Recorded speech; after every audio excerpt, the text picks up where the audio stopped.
그래서 저 본 강의를 하기 전에 여러분하고 여러 번 만나셨던 분들, 그동안 한 3개월 동안 못 만나는 동안에 이 재미있는 사건이 몇 개 생겼어요. 그러니까 무슨 형사사건 그런 사건이 아니고 세금 사건. 저는 세금 얘기 많은 사람이니까 세금 사건이 재미있는 게 생겼는데, 그 첫째는 뭐냐면 말이에요. 여러분 신문에 보셨을 거예요. 그 주택을 5개나 가진 분이 있었어요. 5개.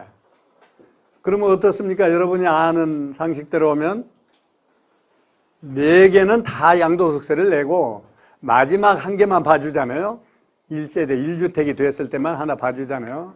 근데 이분이 자기가 어떻게 아이디어를 냈는지 아니면 우연히 그렇게 됐는지 몰라도 5개 중에 맨 처음에 판 것을 자기는 1세대 1주택이라고 생각하고 세금 신고를 안 했어요. 국세청에서 말할 것도 없이 세금 고지서 내보냈단 말이죠. 그리고 이제 재판을 시작했어요. 여러분 요전에도 잠깐 얘기했습니다만은 바로 재판을 우리가 할 수 있는 게 아니고 뭐 이의를 제기하고 그 다음에 조세심판원의 심판 절차를 한번 거쳐야만 소송에서는 받아준다고 그랬죠. 그런 절차를 다 거쳐서 결국 사법부의 재판에 갔어요. 대법원까지 갔어요. 그 재판이. 이분이 지금 나한테 왜 고지를 했느냐, 그거 부당하다, 위법한 거 아니냐, 이렇게 이유를 댔는데 그 이유가 뭐냐면 나는 그 집을 팔 때 이혼했었다 벌써. 그러잖아요. 5개나 가지고 있지만은 이혼했으니까 나 혼자 가지고 있는 것은 그것뿐이다. 그렇게 항변을 했어요. 세무서에서는 왜 그러면 고지서를 했을까요? 이혼했으니까 남남되었으니까 혼자 가지고 있는 게 되는데 왜 그걸 과세했을까요? 세무서에서 사후에 이렇게 조사를 해보니까 이혼하고 둘이 같이 살더란 말이죠. 집에서, 한 집에서. 그러니까 이게 위장이혼 아니냐. 위장이혼이다. 그래서 과세를 했어요. 보통 그렇게 합니다. 그러니까 이제 대법원까지 갔는데 대법원의 재판이 참 재미있어요. 이 우리 대법원이라는 데는 어쩌니 요새 말도 많지만은 그래도 공정해요. 그리고 또 우리가 생각지도 못한 법률 이론을 꺼내요. 그래서 대법원 판결은 중요하거든요. 조세 문제에 관한 한 대법원 판결을 저는 빠짐없이 읽어요. 왜냐하면 그게 마지막 보루니까 더 이상 갈 데가 없으니까. 그런데 이제 대법원 판결에서는 이렇게 했습니다. 가령 오늘 이혼했다. 이혼의 시점에서는 틀림없이 이혼한 거 아니냐. 그러면 세무공무원 말대로 가짜 이혼이다 이렇게 하려면 가짜 이혼이라고 하는 것을 그러면 세무공무원이 네가 입증해야 될 거 아니냐 그런 얘기예요. 입증 책임이 일단 법률상 또는 호적상 이혼이 됐으니까 가짜 이혼이라고 하는 것을 부인을 하면 세무공무원 네가 그걸 입증을 해야지. 입증도 안 하고 내가 보기에는 가짜로 이혼한 것 같다 이렇게 해서 할 수는 없다. 법률 적용은 안 된다. 그래서 이겼어요. 대법원에 가서. 예. 그러면 또 어떻게 해야 돼요? 그런 방법으로 하려면 또 하나 나중에 갔을 때 또 살다가 또 이혼하고 또 그거 팔고. 그래서는 안 되겠지만은 하여튼 그렇게 했어요. 그러니까 그 진실은 아무도 몰라요. 대법원에서 얘기는 그 진실은 아무도 모르지 않느냐. 그 당시에는 실제로 둘이 안 맞아서 그냥 홧김에 이혼하자 해서 했는데 또 같이 살 수도 있고. 그러나 우리나라 민법은 그 형식주의라고 해서 반드시 혼인 등록이 되지 않으면, 혼인 신고가 되지 않으면 혼인으로 안 보거든요. 더 적어도 민법이 혼인을 그렇게 하고 있는 이상, 그때는 정말 뿔 따고 나서 헤어진 사람들 많잖아요. 그러다 다시, 그 진심으로 헤어졌는데, 또 생각해보니까 그럴 일이 아니다. 같이 살고 있고, 그래서 지금 우선 같이 살고 있는데, 아직 법률상 다시 혼인이 안 되지 않느냐. 만일에 그걸 꼭 처음부터 세금 안 내려고 그랬다면, 그 세무공무원 입증을 해라. 세무공무원도 그걸 어떻게 입증할 방법이 없잖아요. 자기가 추리가 가치 있는 거 사는 거 보니까 가짜 이혼한 것 같다. 이렇게 한 것이지, 그거 없잖아요. 그 대법원에 가서 이겼어요. 재밌는 사건들이 많이 있습니다. 이제 왜 이런 현상이 생기느냐 하면, 세무공무원이 보는 거하고 순수한 법률가가 보는 거하고는 그 입장이 다르고 견해가 다른 거예요. 그런 게 수도 없이 많아요. 그래서 우리는 항시 대법원 판결을 마지막 수단으로 보고 뭐든 해야 되거든요. 그러니까 이제 제가 상담을 해줄 때도 가령 이거 마지막에 대법원에 가면 이길 수 있는 사건이다. 이렇게까지 보고 상담을 해줘야지 어중간하게 해주면 이게 법원에 가서 뒤집어지는 경우가 많이 있거든요. 그래서 그 재미있는 사건이 하나 있더라는 얘기 하나 해드리고, 또 하나 더 얘기해드리면, 이번에는 어떤 상황이냐면, 이번에도 이혼을 했는데, 이 재산 분할 청구를 했어요. 재산 분할 청구. 요새는 그런 거 많이 들어보셨죠? 옛날에는 그런 게 없었어요. 옛날 민법에는 그런 게 없었어요. 심지어 이 민법을 거슬러 올라가서 우리나라 지금 현재 쓰는 민법이 언제 만들어지신지 혹시 아세요? 요전에 얘기했는데 1960년에 만들어졌어요. 그러면 1945년에 해방이 되었는데 60년대 우리나라 민법이 처음으로 만드니까 15년간은 어떻게 운영을 했어요? 그러면 일본 사람들 민법을 그냥 외정 때부터 쓴 거 그대로 가지고 15년 하다가 15년간 열심히 해가지고 15년 만에 그 새 신민법을 만들었어요. 그 민법이 만들어지기 전에는 모든 재산은 한 사람에게 다 상속이 됐어요. 누굽니까? 장자한테만 갔어요. 큰아들한테만. 작은 아들, 둘째 아들도 소용없고 딸은 하물며 소용없고 장자한테만 100% 다 보냈어요. 그러다가 이제 우리도 민주사회가 되니까 안 되겠다. 그럼 아들들한테도 나눠주자. 다른 아들도 나눠주자. 그러면 딸은 어떨 거냐? 딸도 나눠주자. 그 대신 딸은 조금만 가져가라. 했다가 이제는 완전히 아들, 딸 똑같이 이렇게 나누게 됐죠. 이제 이렇게 해오다가 그러면 이 상속이라는 것은 죽은 뒤에만 상속이 있을 수 있는 거지 사전에는 상속이 없거든요. 보통 우리는 죽기 전에 상속해주고 가야 된다고 얘기 많이 하시는데 법률상으로는 죽기 전에는 상속이라는 거 있을 수가 없어요. 죽어야만 상속이 있는 거지. 그러면 이제 죽기 전에 미리 이렇게 좀 가져가고 싶은데 어떻게 하느냐. 그게 재산 분할이거든요. 재산 분할. 특히 부부간의 재산 분할. 그러니까 이 재산을 이렇게 만들어낸 것은 남편 당신 혼자 만든 게 아니고 나하고 같이 형성한 재산이다. 그러면 남편들은 그동안에 뭐라고 했어요? 당신은 집에서 밥만 지었는데 무슨 당신이 일했느냐. 밥을 해줬으니까 나가서 열심히 일을 한 거예요. 만약에 혼자 밥도 해먹고 빨래도 하고 나가서 일도 하려고 하면 그 일 다 못하잖아요. 그래서 서로 이렇게 나눠서 한 거란 말이죠. 그래서 이제 재산 분할 청구 제도를 만들어서 지금은 내가 그동안에 이 재산을 형성하는 데 기여한 공이 50%다. 또는 30%다. 그래서 나 쪼개달라. 이렇게 분할 청구를 했어요. 이혼할 때. 재산 분할 청구. 근데 이번에 이 사건은 어떻게 했냐면 또 재미있는 게 공교롭게 이 재산 분할을 하고 둘이 이혼을 하면서 재산 분할을 하고 7개월 만에 또 죽었어요. 공교롭게. 7개월 만에 죽으니까 7개월 만에 병이 나서 미리 좀 준비하느라고 이렇게 이혼하고 이렇게 만들 수도 있잖아요. 그러니까 세무공무원은 또 이거 당신 병이 생겨서 곧 죽게 생겼으니까 이것도 둘이 이거 장난해서 만든 거다. 재산 분할. 이렇게 한 거예요.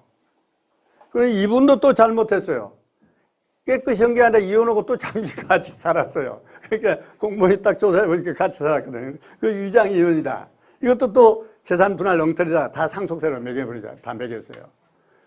그런데 아까 그 이론대로 오면 민법상 혼인의 이론대로 오면 이것도 누가 이겨야 돼요? 납세자가 이겼어요. 이것도 또 정부가 또 졌어요. 왜냐하면 7개월 후에 병이 날는지 모를 수도 있고 아는 수도 있지만은 알 수 없는 거 아니야. 7개월 전에는 분명히 우리 이혼했다. 그러면서 내가 이거 내 거 내놔라 해서 청구했다.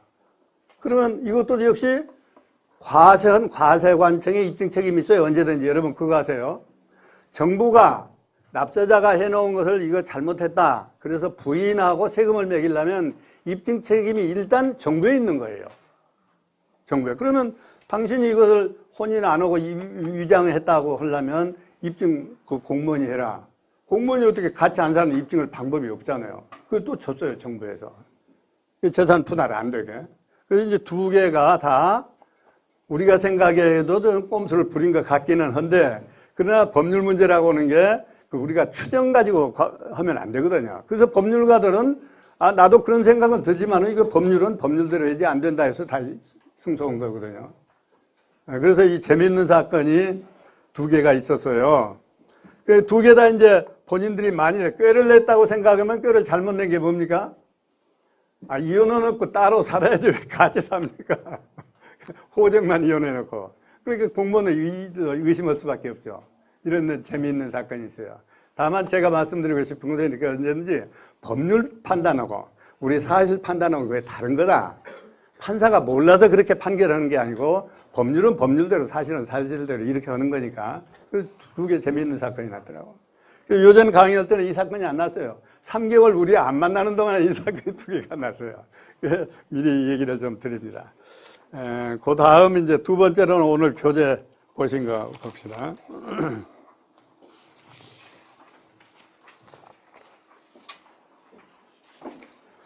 지난번에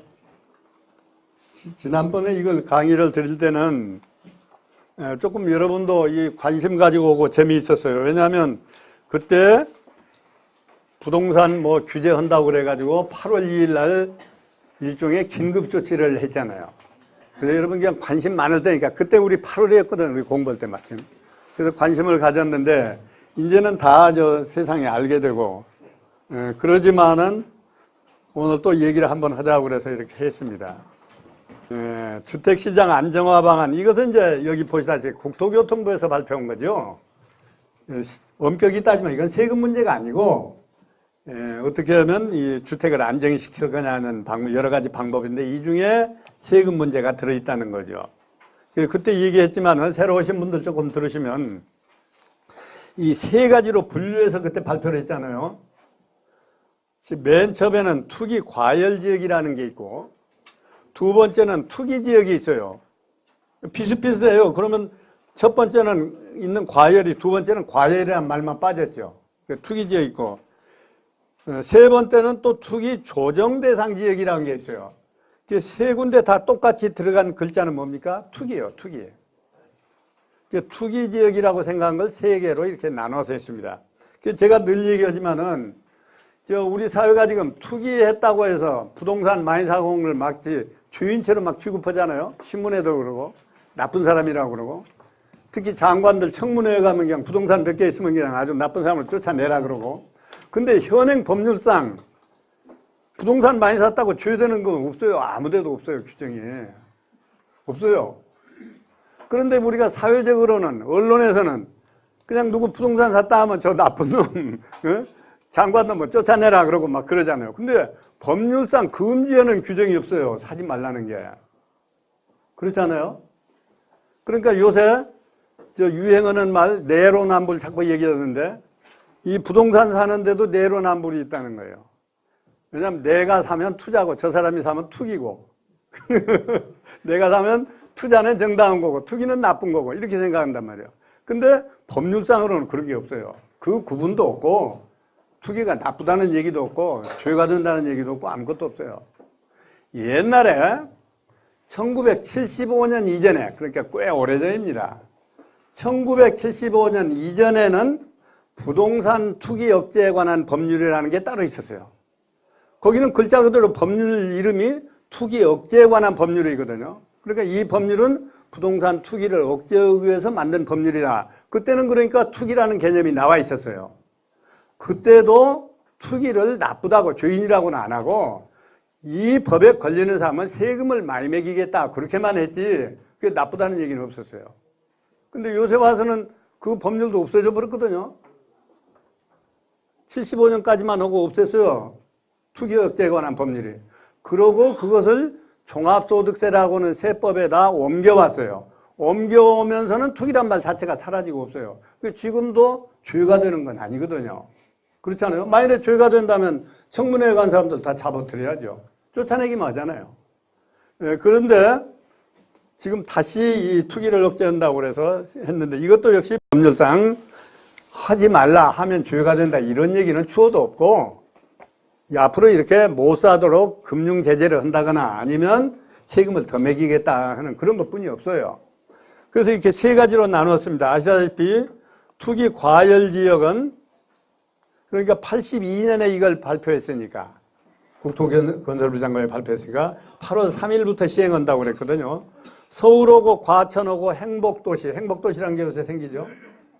그 지역만 이게 대상인데 보시다시피 청약을 제한하고 주택수도 이제 몇 개 이상은 못 사게 하고 뭐 그런 얘기입니다. 뭐 재건축조합 권리를 양도 못하게 하고 오피스텔도 매매 제한하고 3억 이상 주택을 거래할 때는 자금 조달 계획서를 내야 되고 대출도 이제 그 취득가액의 40% 이상 대출하면 안 된다. 이런 게 이제 주요 내용이니까 이건 세금하고는 아무 관련 없는 조항입니다. 첫 번째는.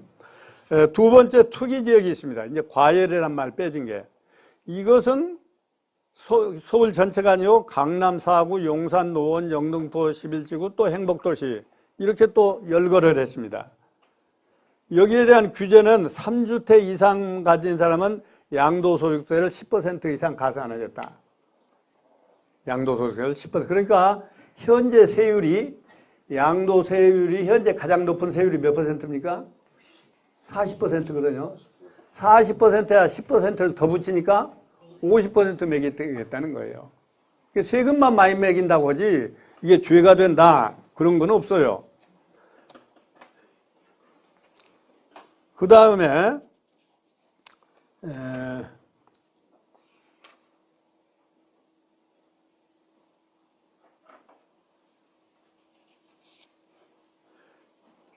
이 10% 가산하는 것은 투기 지역을 이렇게 이제 고시를 하잖아요. 정부에서 고시를 하는데 17년 8월 이후에만 그 효력이지 그 전 것은 상관없다.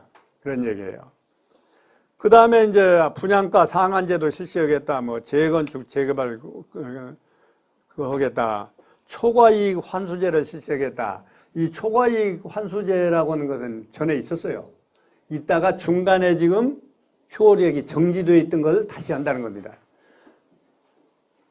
전에 해보신 건 알지만 가령 지금 현재 땅이 뭐 100만 원짜리인데 거기 뭐 재개발을 했더니 200만 원짜리로 했다. 그러면 100만 원 갑자기 초과이득이 생겼지 않냐. 요거 전에 얼마까지 환수했어요? 50%까지 환수했습니다. 그러니까 세금이라는 이름만 바꿔서 이건 초과이득이니까 갑자기 이쪽에 도로도 나고 뭣도 나고 해서 당장 갑자기 이득 본 거니까 이것은 정부에서 환수하겠다. 이걸 8월 1일부터 18년 내년 8월 1일부터 다시 시행하겠다. 이게 이제 투기 지역에 관한 규제고, 그 다음에 세 번째 실수요자 중심으로 이제 이 주택 수요 관리를 하는데 투기 조정 대상 지역입니다. 세 번째 이게 가장 지금 가혹하게 되어 있어요. 세 번째가 투기 조정 대상 지역. 여기도 규제 대상은 서울특별시, 행복도시, 경기도, 부산 일부 지역. 그런데 여기 어디가 나중에 들어갔죠? 이 안양하고 분당이 들어갔습니다. 추가로. 요거 고시된 뒤에. 그 다음에 이제 여기 나타나 있는 건 이제 주로 세금 얘기입니다. 2주택자는 기본세율의 10%를 가산하고, 그러니까 조금 더 심해졌죠. 3주택자는 20%를 가산합니다.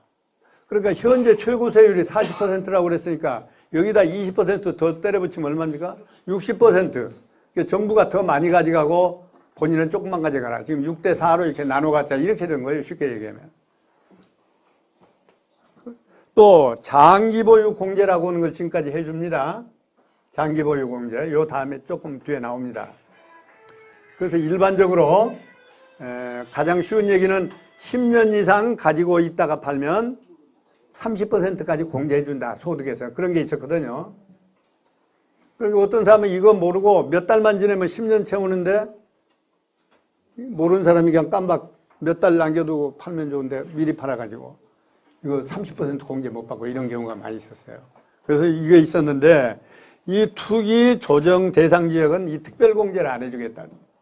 지금까지는 어떤 경우가 이게 있었냐면 비사업용 토지라고 그래가지고 토지를 사업용에 안 쓰고 그냥 버려두고 있다. 놀고 있다. 땅값 올라가면 기다리고 있다. 이런 경우에는 아무리 오래 가지고 있어도 장기보유 공제를 안 해주겠다. 이런 규정이 있었어요. 그러다가 이제 여론이 나빠졌어요. 이건 말이 안 된다. 왜 여론이 나빠졌느냐 하면 내가 살 때하고 지금 팔 때하고 상당한 시간적 차이가 있으면 화폐 가치가 많이 변했죠.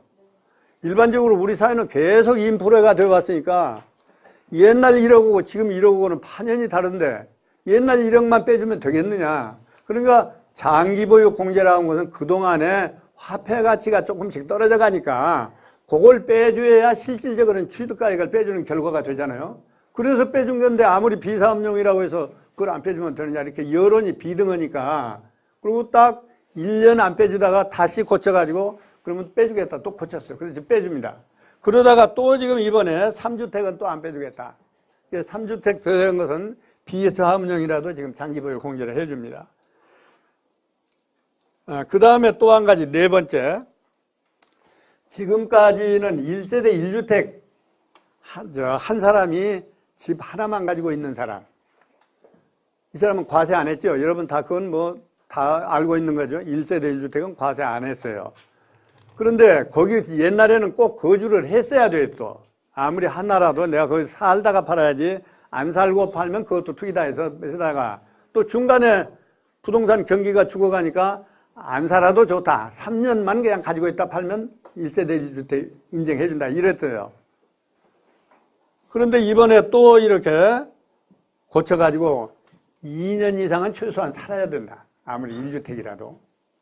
이렇게 바꿨습니다. 그 다음에 분양권 전매한 거. 소위 딱지 팔아먹은 거 있죠? 사실은 저도 아들집 이 수지에다가 전에 옛날에 사느라고 뭐 당첨이 안 되니까 딱지 사가지고 아들집 샀어요. 그때 돈으로 딱지가 3천만 원이 가져왔으니까 뭐 엄청난 거죠. 근데 별로 재미도 못 봤어요, 지금. 근데 하여튼 이 딱지만 이렇게 파는 거 있잖아요. 이거 50% 세금 매기다 이렇게 바뀌었습니다. 반. 그 다음에 뭐 금융규제를 하겠다. 이것은 아는 얘기고. 그런데 이것은 지금 당장 시행하는 게 아니고 지금 이 세 번째 있는 얘기들은 다 현재 법률에 없어요. 그래서 법률을 이렇게 고쳐야만 시행이 되거든요. 아직 없습니다. 근데 지난번 임시국회 때 혹시 이렇게 고칠란가 했는데 못 고치고 넘어갔어요. 이번 정기국회 때 이게 또 작업을 합니다. 이번에 통과되면 내년 4월 1일부터 시행하겠다 이렇게 바꿨어요. 왜냐하면 국회 통과가 안 되어서 미지수 상태에 있기 때문에 내년 4월 1일 마지막 것만 그렇습니다. 세금 문제만. 국회 통과 안 된다 그러면은 이건 내년에 언제 시행될지 모르겠네요. 그 모르죠. 왜냐하면 아무리 정부가 하고 싶어도 법률 안 고쳐주면 못하는 거니까. 그렇죠? 그래서 분양권도 내년 4월 이전까지 예상되나요? 어떤 분양권 전매? 다 마찬가지. 세 번째 있는 얘기는 다 그렇다는 얘기예요. 이건 다 법률. 12월 말까지 팔으라고 하는데. 그 이제 권장하는 거고, 왜냐하면 이것은 법률로 고쳐야만 시행이 되는 거기 때문에 그래요. 정부에서는 당장 하고 싶었지만은 법률을 작년에 못 고쳤어요. 그러니까 차라리 금년에 정기국회 때 고쳐가지고 내년 4월 1일부터 시행하겠다. 이렇게 한 거니까, 만일에 지금 질문하신 말씀대로 국회에서 안 해주면 못하는 거예요. 시행 못하는 거예요. 여기까지만 지난번에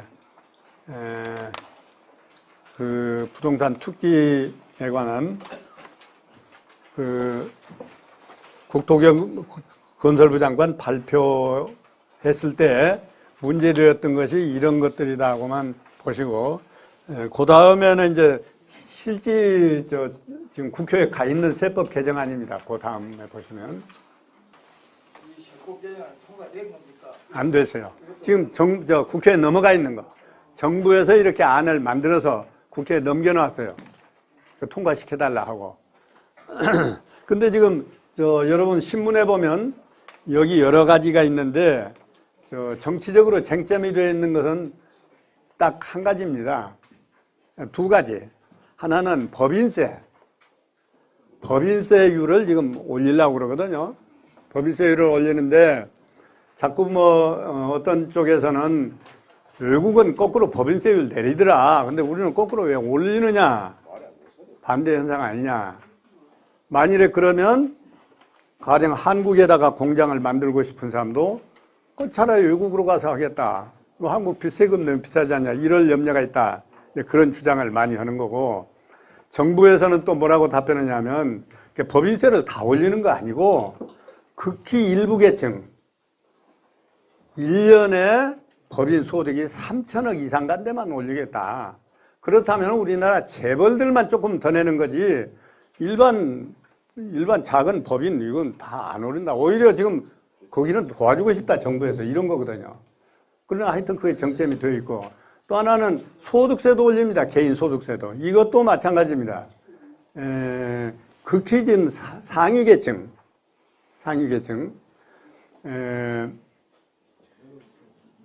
전에는 이제 3억이 이제 최고 세율이었는데, 그럼 3억도 더 가는 사람. 그러면 예를 들어서 월급을 조금 많이 받아서 뭐 3억 받는다든지 자영업을 해서 3억 좀 번다. 여러분 임대해서 3억 넘는다. 3억 근처에 왔다 갔다 하는 사람들 있잖아요. 이 사람들이 제일 문제고 그 이하는 변동이 없으니까 아무 걱정할 것이 없고. 근데 이제 3억 넘는 사람도 그래요. 양쪽 의견은 다 일리가 있거든요. 정부에서는 가령 제가 잘은 모르지만 신문에 보면 말이요. 이건희 회장이 1년에 배당금을 얼마 받아요? 배당금을. 자기 가지고 있는 주식에서 배당금을 얼마 받아요? 1년에 3천억을 받아요. 그러면 3억 받는 사람하고 3천억 받는 사람하고 1000배 차이인데 왜 같은 세율 매기느냐? 이거 정의에 어긋난다 그런 얘기예요. 일리가 있죠? 일리가 있고 또 어떤 사람들은 그래도 세금이라는 건 너무 많이 올리면 안 좋다. 응? 외국도 그렇게 많이 안 올린다. 그런데 소득세는 외국에도 높아요. 이 선진국은 다 우리보다 높습니다. 그래서 이것도 다 일리가 있어요. 양쪽에 다. 그런 것이 쟁점이 되어 있고 나머지는 아마 거의 지금 여기 보시는 이 안대로 국회를 통과하지 않을까 싶습니다. 또 하나 여담을 말씀드리면 국회의원들이 미안한 얘기지만 세법을 잘 모르잖아요. 물론 자기들 보좌하는 보좌진들이 있기는 있습니다. 그렇다고 해서 그 사람들도 전문가도 아니고. 그래가지고 이렇게 정치적으로 쟁점이 되거나 이런 것만 좀 토의를 하고 나머지는 그냥 보지도 않고 막 넘어가 버려요. 여러분 보시다시피 미루다가 연말 넘어가면 안 되니까 하루에 뭐 100개, 200개 막 법률을 통과를 시키잖아요. 여러분 국회 방송 보시는지 모르겠어요. 국회 방송. 저는 그걸 열심히 봐요. 국회 방송 뭐 종이로거든요. 24시간. 거기 보면 아주 재미있어요.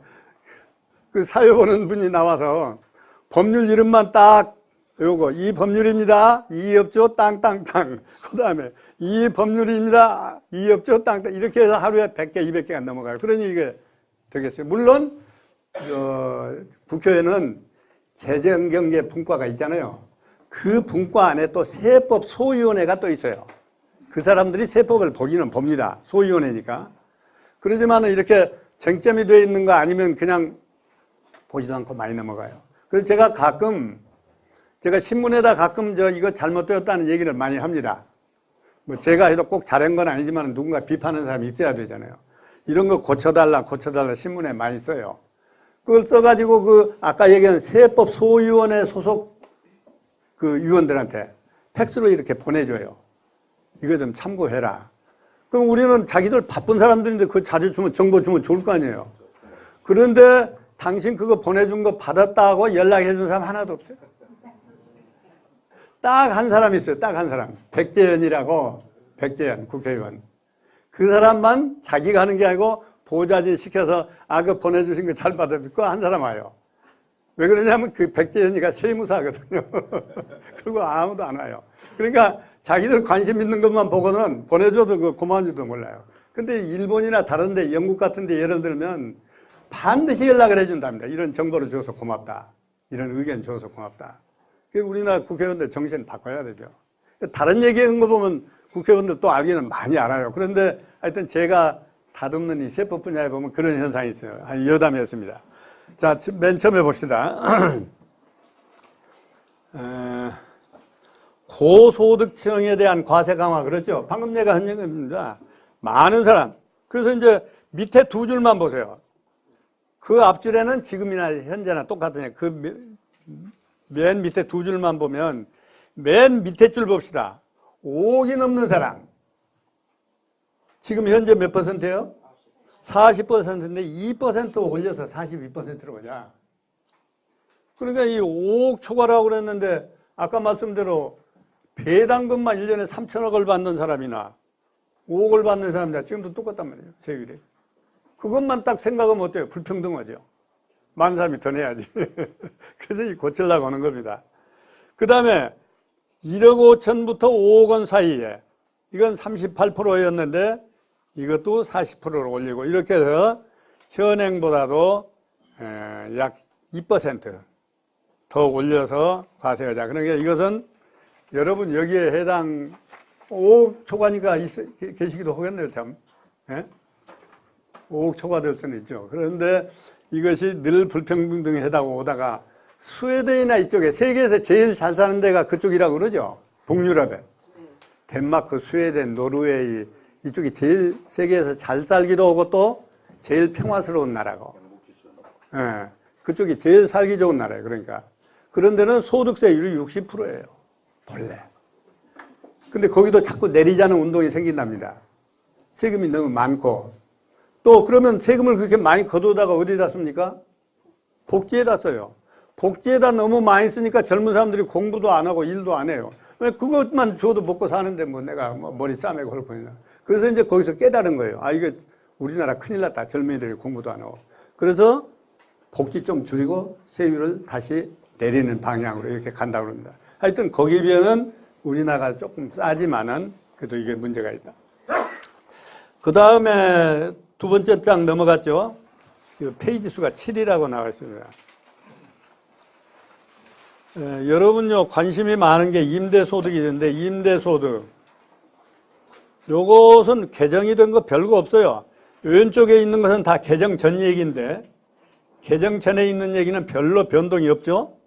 변동이 없는데 지금까지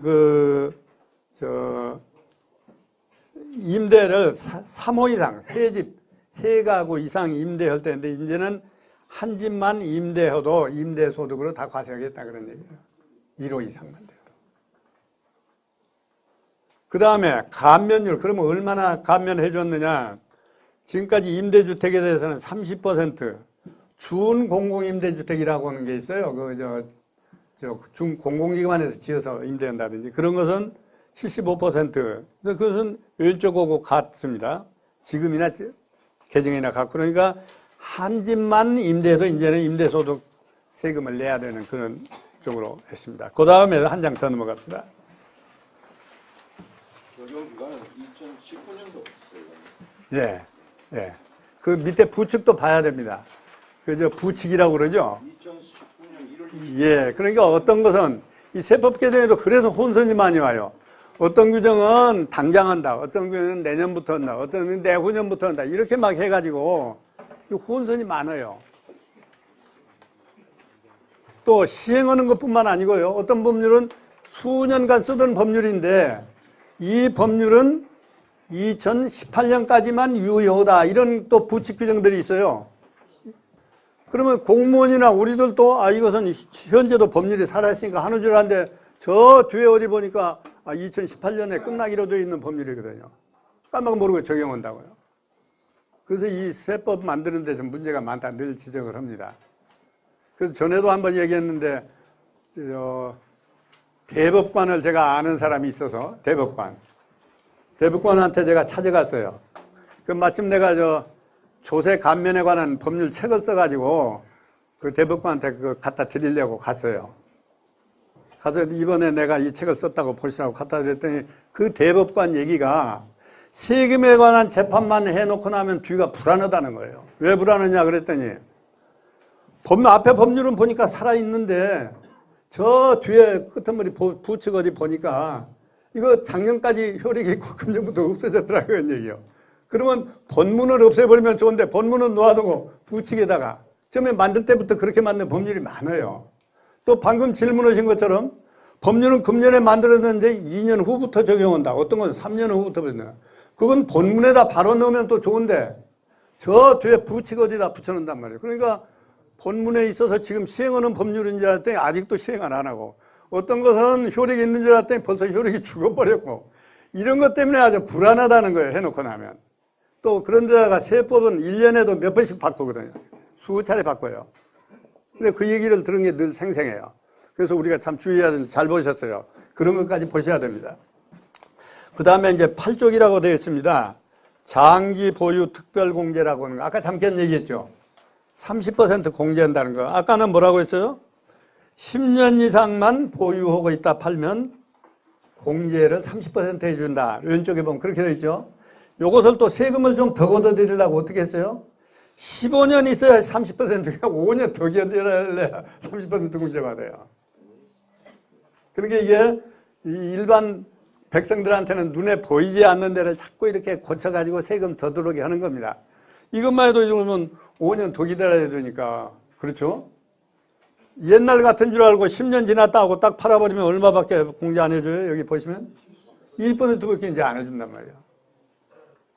이렇게 연수에 따라서 공제율이 다른데 하여튼 최고로 공제율은 30%인데 이것을 15년 지나야 해주겠다 이렇게 바뀌었다 이렇게 보시면 되겠습니다. 또 넘어갑시다. 한 장.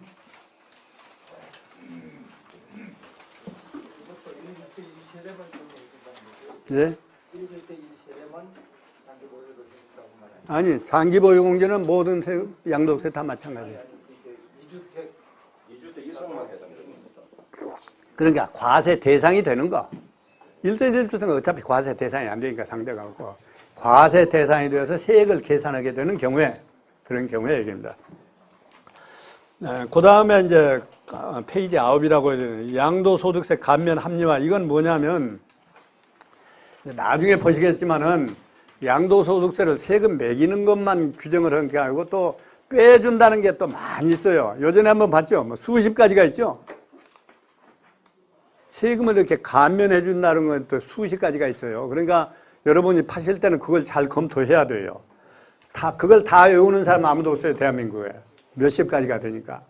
그런데 다만, 그러면 나는 5가지에 해당된다. 그러면 5가지에 감면하는 세액을 다 합쳤더니 그러면 난 세금 낼 거 없다. 이런 경우도 있잖아요. 5가지에 나는 해당되니까. 그래서 세법은 언제든지 한도를 여기 매겨놨어요. 가령 나는 3가지다. 너는 5가지다. 그래서 5가지 합친 세액이 다만 지금까지는 어쩌면 2억 원, 3억 원 이렇게 나눠져 있죠. 근데 전부 다 2억 원까지밖에 안 해준다. 아무리 뭐 10가지에 해당돼서 감면세액을 다 했더니 뭐 10억이다. 그래도 2억 원을 넘지 못한다. 그런 얘기입니다. 종전에는 영농조합 이런데 뭐 8년 자격농지 이런 건 3억까지도 해줬어요. 한도를. 근데 이제는 다 통틀어서 2억 이상은 감면은 안 된다. 그러니까 가령 큰 부동산을 팔았더니 내가 감면받을 금액만 해도 10억 된다. 다 소용없는 거죠. 2억 넘지 못하니까. 네, 그런 얘기입니다. 네, 그래서 이제 여기에 많이 걸리는 사람들 보니까 자격농지들이에요.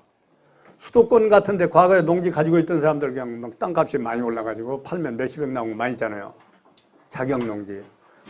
요 이상은 공제 안 해주니까 3억인데 그것도 2억으로 줄였습니다. 그 다음에 이제 7번이라고 하는데 보시면 감면율을 축소했다 이런 얘기 나옵니다. 거기 보면 개발 제한 구역 내 토지에 대한 양도소득세. 가령 개발을 하기 위해서 뭐 매수 청구를 했다든지 협의 매수를 했다든지 그런 거 많이 당하죠. 수용을 당했다든지. 그러니까 내 뜻에 의해서 매매를 하는 게 아니고 그런 정부의 무슨 방침이라든지 이런 것에 따라서 내가 부득이 팔게 되었다. 이런 경우에 감면하는 게 있었는데 그것이 이제 40%, 25%는 30%, 20% 줄어든다. 뭐든 자꾸 줄여가요. 세금 그래야 자꾸 더 들어죠. 이렇게 했다. 이것은 방금 질문하신 말씀대로 적용 기한은 언제까지입니까? 2020년. 2020년까지. 그러니까 이런 경우는 뭐냐면 이 감면해 주는 것도 그나마 2020년까지만 해주지 그 이후에는 안 해준다 그런 얘기예요. 팔려면 빨리 팔아라. 2020년. 2020년까지 방법이요. 네, 2020년까지만 적용해 준다. 이 규정은.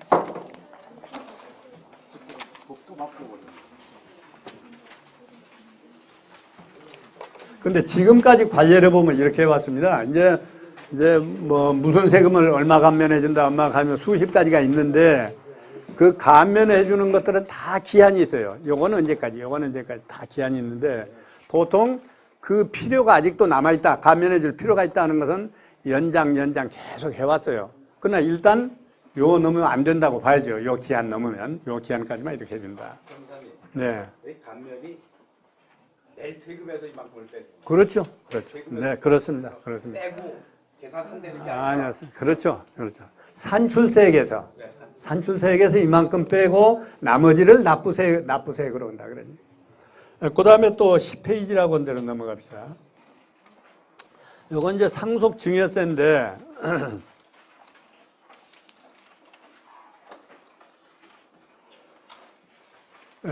전에는 말이죠. 상속세 신고를 하면은 내일 세금에서 10% 빼줬거든요. 증여세도 마찬가지로 10% 빼줬습니다. 그게 소위 당근이거든요. 당근. 10% 빼줄 테니까 빠지면 신고해라. 당근이거든요. 근데 만일에 신고 안 하면 얼마예요 또? 20%를 더 매겨버린다고요. 그러면 갭이 얼마나요? 신고하고 안 한 거고. 30% 갭이 나요. 큰이요. 그러니까 안 할 수가 없게 이렇게 만들었어요. 그래서 이 법률은 대개 두 가지 방향에서입니다. 하나는 당근이고, 좀 감해줄 테니까 제대로 해라, 뭐 하고. 또 하나는 뭡니까? 채찍이고, 가산세 벌금 매기고. 그러니까 당근을 쓰는 방법, 채찍을 쓰는 방법, 이 두 가지를 항상 쓰거든요. 그러니까 이건 당근으로서 배줬는데, 갑자기 작년부터 10% 해준 걸 7%만 해주겠다고 내렸어요. 그러더니 이제 또 더 줄여서 얼마 내준다고 합니까? 5%, 3% 이렇게 해준다는 거예요. 그러니까 이제 조금 있으면 없애버릴 거예요, 이게.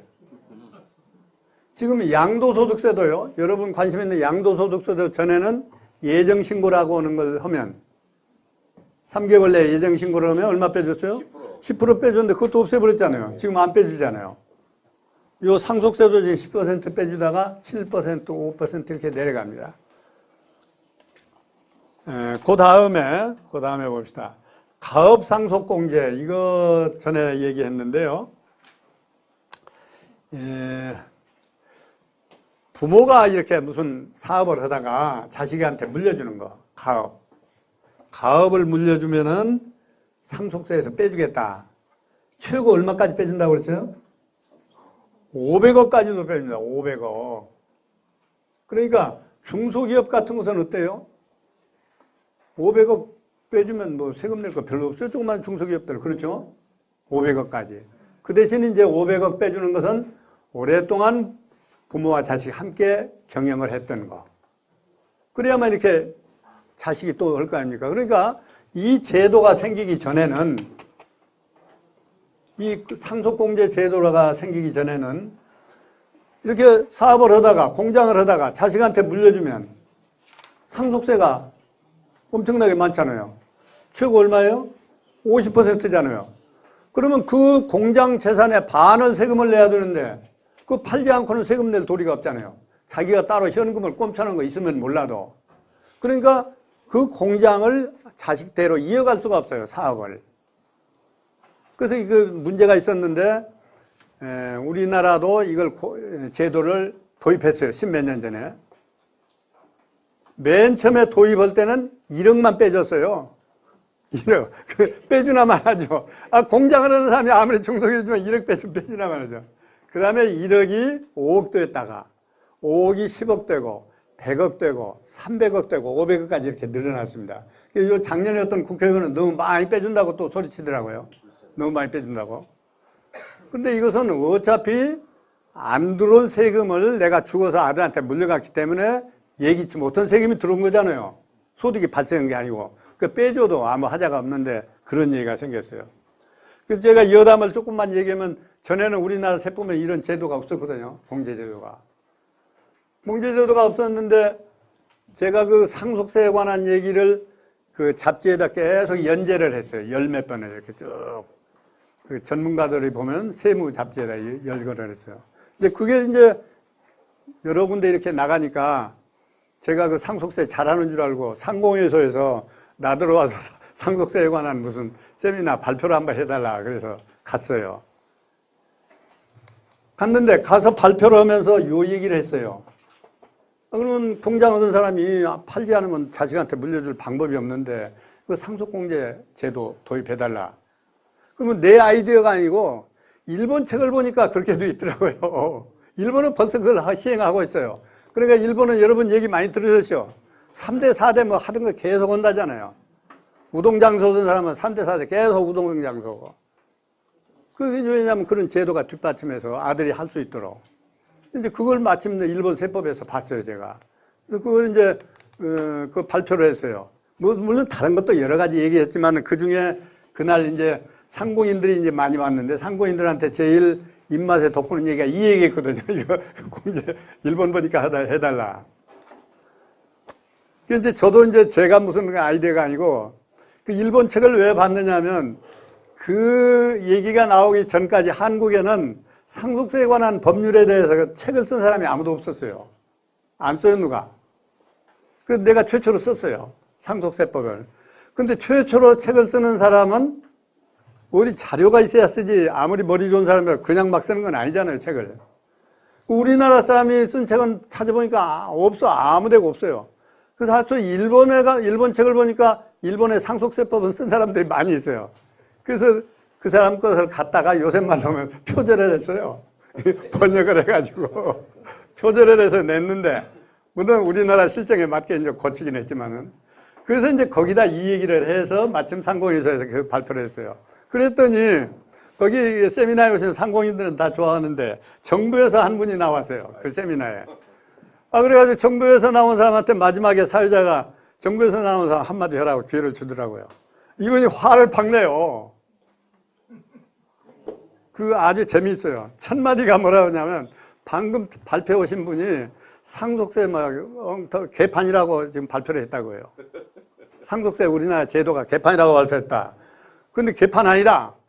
그렇게 막 화를 내면서 얘기를 해요. 그분은 또 그분대로 무슨 이유가 있느냐면 자기가 명색이 재무부의 사무관인가 서기관인가 그래요. 그러면 재무부는 높은 데 아니에요?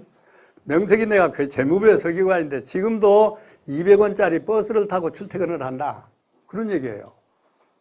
근데 중소기업 사장들 200원짜리 버스 타고 다니는 사람 봐라. 없다. 다 자가용 타고. 근데 거기다 뭘 또 더 도와주자고 그러냐. 나더러 큰 소리 치는 거예요. 그렇게 했는데 그날 그렇게 그 사람이 얘기는 하고 갔는데 이듬해 이제 세법을 개정하잖아요. 개정하는데 그 안이 들어왔어요. 재무부에서 낸 안에. 그러니까 내 생각에 이 사람이 그날 화는 내고 갔어도 가서 보니까 일리가 있으니까 그걸 집어넣은 거예요. 세법 개정안에다. 그래가지고 최초에 만든 것이 아까 얘기한 이력공제가 들어가더라고요. 이력공제가. 그래서 처음에는 해주나 마나 웃었지만은 처음부터 배부른 게 없다고 그러잖아요. 1억이 10억 되고 100억 되고 200억 지금 500까지 공제해 줍니다. 사업하신 분들. 근데 요전에 강의할 때도 잠깐 얘기했는데 불행하게도 임대업은 또 안 해준다고 돼 있어요. 그게 좀 문제입니다. 앞으로는 그런 것도 좀 폭넓게 해줘야 될 텐데 임대는 안 해준다. 임대뿐 아니에요. 가령 뭐 술장사 뭐 이런 거 유흥음식 이런 건 또 안 해준다. 제외하는 것들이 있어요. 그 나머지는 좀 다 해줘요. 예? 의료? 그건 제가 좀 떠들어 봐야 되겠습니다. 의료 그러신 것 같은데. 쭉 이렇게 많이 사업을 열거를 해놔서요.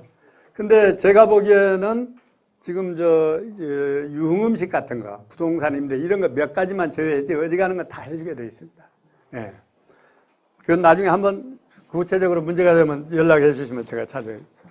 그래서 이게 바로 가업상속공제입니다.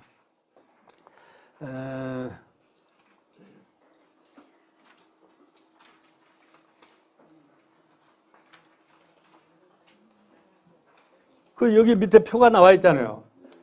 500억 공제하려면 얼마 이상 경영해야 됩니까? 30년 이상. 20년 이상한 것은 300억. 10년 이상한 건 200억. 200억만 해줘도 왔다죠. 중소기업. 그렇죠? 그것도 더군다나 부채 빼고 순자산가액으로 따져서 200억이니까 왔다죠. 그래서 이렇게 좋은 제도가 도입되어 있습니다. 근데 저한테 고맙다는 사람 하나도 없어요, 지금. 내가 그때 발의를 했는데, 사실은. 그래서 제가 유달리 이 조항을 기억하고 있습니다. 이런 것들이 이번에 개정안에 국회에 올라간 세법 개정안입니다. 앞으로 임대하는 사람은 전혀 가능성이 없어요. 누구요?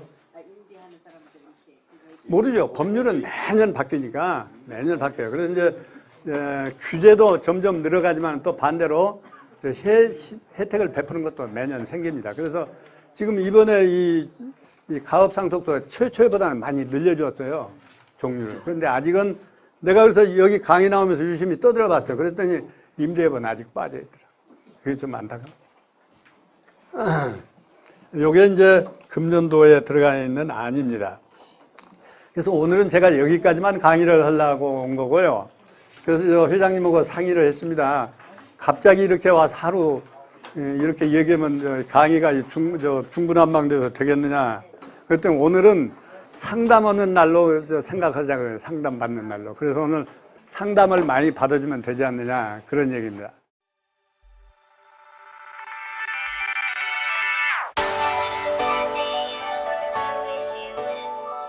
강남구 논현동에 위치한 대지면적 약 75평, 연면적 약 200평의 수익형 부동산 개발 사례입니다.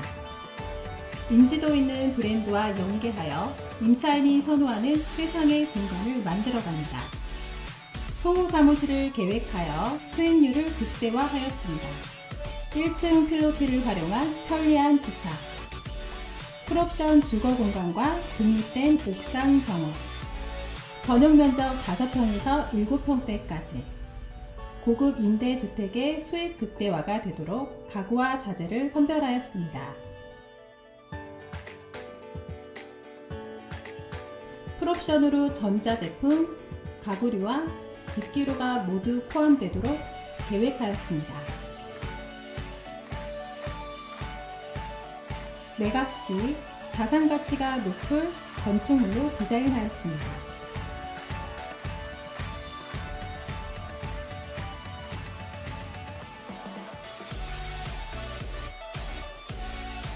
보유 부동산과 투자 부동산의 탁월한 시장 분석과 주거 공간의 경험으로 최고의 품질과 최상의 수익을 함께 창출해 나가겠습니다.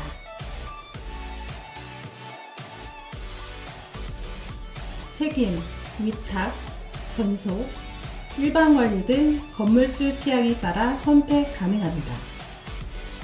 수금 책임제로 월세 미납 시 대납해 드립니다. 공실 클럽 및 제휴사의 광고를 통한 타사 대비 공실률 최소화로 인해 수익률 증가가 가능합니다.